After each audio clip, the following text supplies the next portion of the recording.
guys, welcome back to my YouTube channel.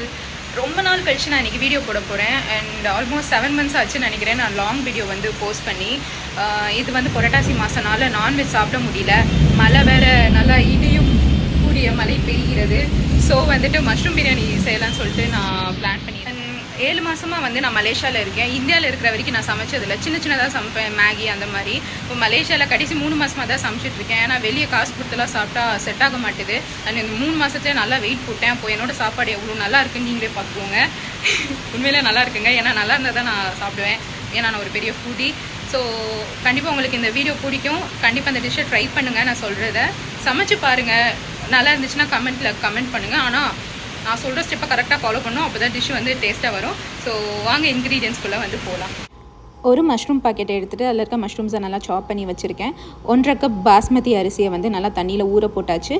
2 குட்டி தக்காளி, 2 பெரிய வெங்காயம், 1 கை புதினா, 1 கை கொத்தமல்லி, அப்புறம் வந்து பிரியாணி மசாலா வந்து இருக்கும் அது, அப்புறம் வந்துட்டு 2 பச்சை மிளகாவும் இஞ்சி பூண்டு பேஸ்ட்டும். இது ரைத்தாக்கு கட் பண்ணி வச்சுருக்கிறது. Mushroom biryani, bachelor mushroom biryani. So tawa வச்சாச்சு, தவா காஞ்சதும் ஆயில் விட போகிறோம்.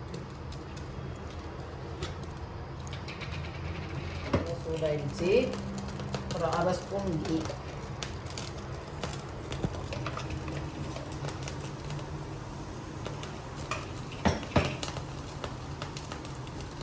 ஸ்பூன் நல்லெண்ணெய்,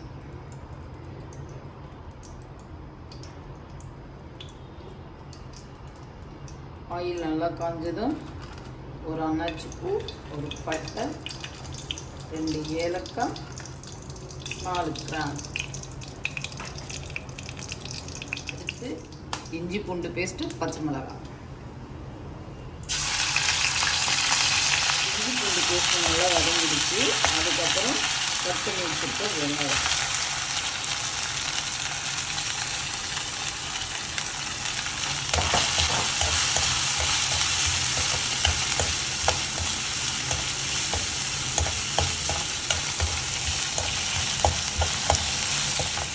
வெங்காயம் நல்லா வதங்கிடுச்சு. அதுக்கப்புறம் நம்ம சுத்தமாக க்ளீன் பண்ணி வச்சுருக்க புதினா,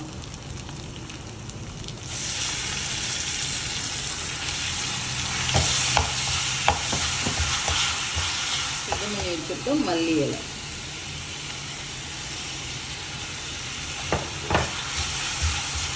இப்போ என்ன பண்ண போகிறோம்னா, இது வதங்கிட்டு இருக்கிறதுக்குள்ள, புதினா வதங்கிறதுக்குள்ள பக்கத்து அடுப்பில் கொஞ்சமாக சுடுதண்ணி வச்சு பாஸ்மதி ரைஸை பாயில் பண்ண போகிறோம். நம்ம போட்ட புதினா கொத்தமல்லி நல்லா வதங்கிடுச்சா, அதுக்கப்புறம் கட் பண்ணி பொடி பொடியாக வச்சுருக்க தக்காளி, 2 தக்காளி அளவு எடுத்துருக்கேன்.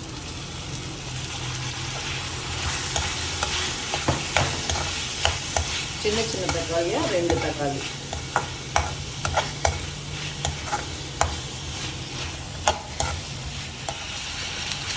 இப்போ இந்த தக்காளி வதங்கிறதுக்கு என்ன பண்ணுறோம்னா, 1 ஸ்பூன் சால்ட்டு போதும், பத்தெல்லாம் போட்டுருவோம். இந்த தக்காளி நல்லா வதங்கிட்டோம். அதுக்கு முன்னே பக்கத்தில் வச்சு முடியா தண்ணி, அந்த தண்ணி கொதிக்குது, அதில் அரிசி கழுவி போட்டுருவோம். பாஸ்மதி ரைஸ் எப்பவுமே பிரியாணி செய்கிறதுக்கு முன்னாடி 20 நிமிஷத்துக்கு முன்னாடி ஊற வைக்கணும்.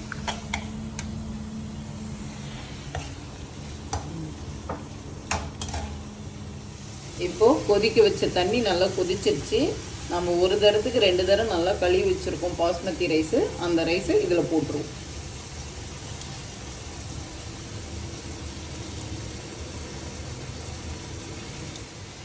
இப்போது நம்ம ரைஸ் போட்டோம். அதுக்கடுத்து ஒரு பட்டை, ஒரு பச்சை மிளகாய். பச்சை மிளகாய் எப்பயுமே ரைஸில் போட்டோம்னா ஸ்மெல்லும் ஃப்ளேவரும் நல்லாயிருக்கும், அதுக்காக ஒரே ஒரு பச்சை மிளகாய், ஒரு அன்னாச்சி பூ,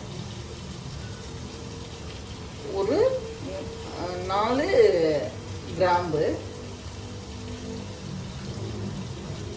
3 ஏலக்காய் போதும். இது ரைஸு அரை பாயில் தான் ஆகணும், அதாவது அரை வேக்காடு தான் இருக்கணும். அதுக்கப்புறம் நம்ம அப்படியே வடிச்சுக்கலாம்.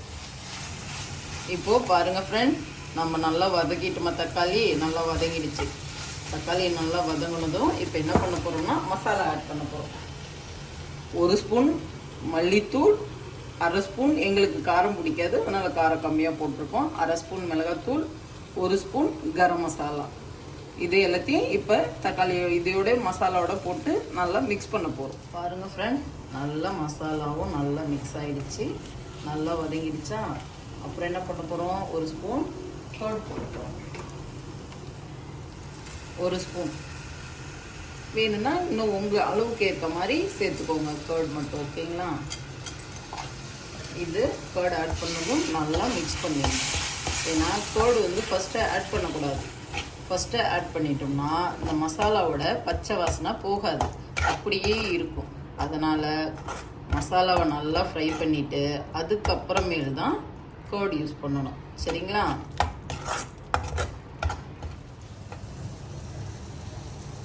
பாருங்கள் friends, rice half boil ready ஆகிடுச்சு. நல்லா தெரியுதுங்களா? அரை ரைஸ் தான் வேகணும், அரை ரைஸ் வேகக்கூடாது. ஏன்னா நம்ம தம் போட்டால் அப்போ தான் சாதம் உதிரி உதிரியாக நல்லாயிருக்கும், ஒன்றோடு ஒன்று ஒட்டாமல் நல்லா வரும். மசாலா பாருங்கள் ஃப்ரெண்ட்ஸ், ரொம்ப நல்லா வந்துருக்கு, வாசனையே நல்லா இருக்குது. இப்போ என்ன பண்ண போகிறோம், மஷ்ரூம் கட் பண்ணி வச்சுருக்கோம். அந்த மஷ்ரூமும் கட் பண்ண மஷ்ரூம் நல்லா வாஷ் பண்ணி எடுத்து வச்சு நம்ம மஷ்ரூம் ஆட் பண்ண போகிறோம். இப்போ ஆட் பண்ணுற மஷ்ரூம் நல்லா வாஷ் பண்ணி சுத்தம் பண்ணி வச்ச மஷ்ரூம். இதை நல்லா மிக்ஸ் பண்ணி விட்டு இந்த மஷ்ரூம் கொஞ்ச நேரம் வதக்கினா போதும். ஏன்னா பிரியாணிக்கு மஷ்ரூம் ரொம்ப வதக்கணும்னா அது ஃபுல்லாக கரைஞ்சிரும். அதனால் நம்ம தம் போடுறப்போ பாதி வெந்துடும், அப்போ நல்லாயிருக்கும் பிரியாணி. நல்லா இந்த மஷ்ரூம் நல்லா வதக்கிட்டு நான் என்ன பண்ண போகிறேன்னா, ரோஸ்மெரி இருக்குங்க இல்லையா, அது ஒரு வகையான லீவ்ஸ் தான். இது நல்லாயிருக்கும், ஃப்ளேவர் நல்லாயிருக்கும், டேஸ்ட்டாக இருக்கும். ரைஸ் வந்து ஸ்மெல்லு ஹெவியாக இருக்கும், நல்லா சூப்பராக இருக்கும். அதனால் ஒரே ஒரு இது மட்டும் நான் ரோஸ்மெரி போடுறேன். இப்போ தான் போடணும், ஏன்னா அது நல்லா ஃப்ளேவர்ஃபுல்லாக மஷ்ரூமில் எல்லாத்துலேயும் கொடுக்கும்.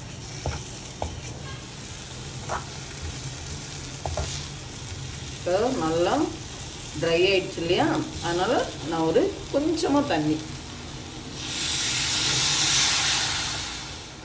ஓகே ஃப்ரெண்ட்ஸ், ஓரளவுக்கு நல்லா மஷ்ரூம் கால்வாசி குக் ஆகிடுச்சு. ஏன்னா ரொம்ப மஷ்ரூமை குக் பண்ணால் சாதத்தில் தெரியாது மஷ்ரூம் இருக்கிறது.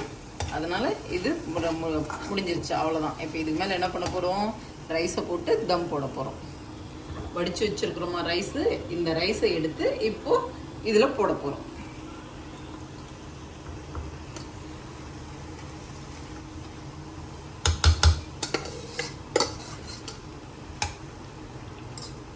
பார்த்தீங்களா, ரைஸ் நம்ம வடித்து வச்சதை இதில் தம் போட்டுட்டோம்.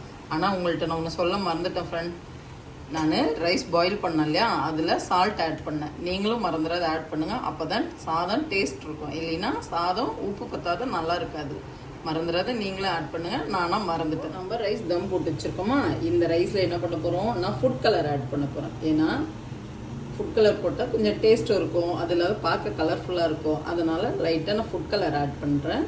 வேணும்னா ஆட் பண்ணிக்கோங்க, இல்லைன்னா விட்டுருங்க. ஆனால் நான் ஆட் பண்ணுறேன்.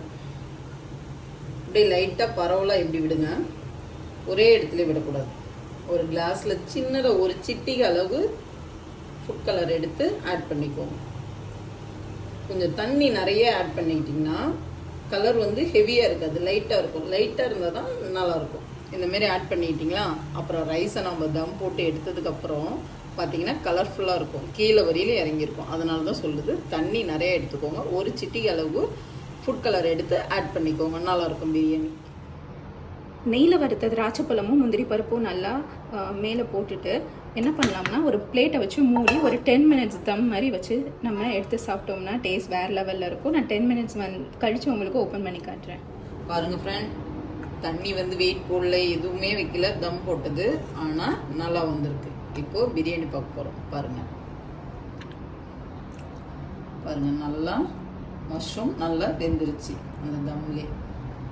இப்போது பிரியாணி எப்படி இருக்குன்னு டேஸ்ட் பண்ணிவிட்டு சொல்கிறேன், ஓகேங்களா? ஸோ பார்த்தீங்கன்னா மஷ்ரூம் பிரியாணி இப்போ வந்து ரெடி ஆயிடுச்சு. பார்க்கவே ரொம்ப கலர்ஃபுல்லாக ஃப்ளேவர்ஃபுல்லாக இருக்குது. பிரியாணி உண்மையிலே சூப்பராக வந்து இருந்துச்சு. அப்படி இருந்துச்சு. கண்டிப்பாக எங்கள் அம்மா இதை பார்த்துட்டு ப்ரௌடாக ஃபீல் பண்ணுவாங்கன்னு நினைக்கிறேன். என் புள்ள வந்து அதுவாக சமைச்சு சாப்பிட்டது சொல்லிட்டு. என்னன்னு தெரியல, எங்கள் அம்மா சாப்பிட்டப்போ கூட நான் வெயிட் போடல, இப்போ நான் சாப்பிட்டப்போ வெயிட் போடுறேன். அப்போ என் சாப்பாடு எவ்வளோ நல்லா இருக்குன்னு நீங்களே பார்த்துக்கோங்க. சரி, எல்லா கிரெடிட் நான் எடுத்துக்க முடியாது. என் ஃப்ரெண்டும் அவங்களும் வந்து சமைக்கிறாங்க. ஸோ அவங்க தான் மெயின் ரீசன் நான் வந்து இவ்வளோ நல்லா சமைக்க கற்றுக்கிட்டதுக்கு சொல்லலாம். ஸோ நானும் என் ஃப்ரெண்டும் ஆல்மோஸ்ட் 7 months சேர்ந்து இருக்கோம். இவங்க வந்து எனக்கு மலேசியாவில் ஃப்ரெண்டானவங்க. அண்ட் கண்டிப்பாக உங்களுக்கு இந்த வீடியோ பிடிச்சிருக்கும் நம்புகிறேன். இந்த மாதிரி ரொம்ப கண்டென்ட்ஸ் வந்து கண்டிப்பாக நான் இனிமேல் போஸ்ட் பண்ணுறேன். எந்த ஒரு ரீசனும் சொல்ல மாட்டேன். லாங் வீடியோஸ் வந்து நீங்கள் இனிமேல் எக்ஸ்பெக்ட் பண்ணலாம். உங்களுக்கு இந்த வீடியோ பிடிச்சிருந்துச்சுன்னா லைக் பண்ணி, ஷேர் பண்ணி, சப்ஸ்கிரைப் பண்ணுங்கள். கண்டிப்பாக அந்த பெல் நோட்டிஃபிகேஷனை வந்து கிளிக் பண்ணிக்கோங்க. அடுத்த வீடியோவில் வந்து உங்களை நான் மீட் பண்ணுறேன். Until then, bye from Manasa.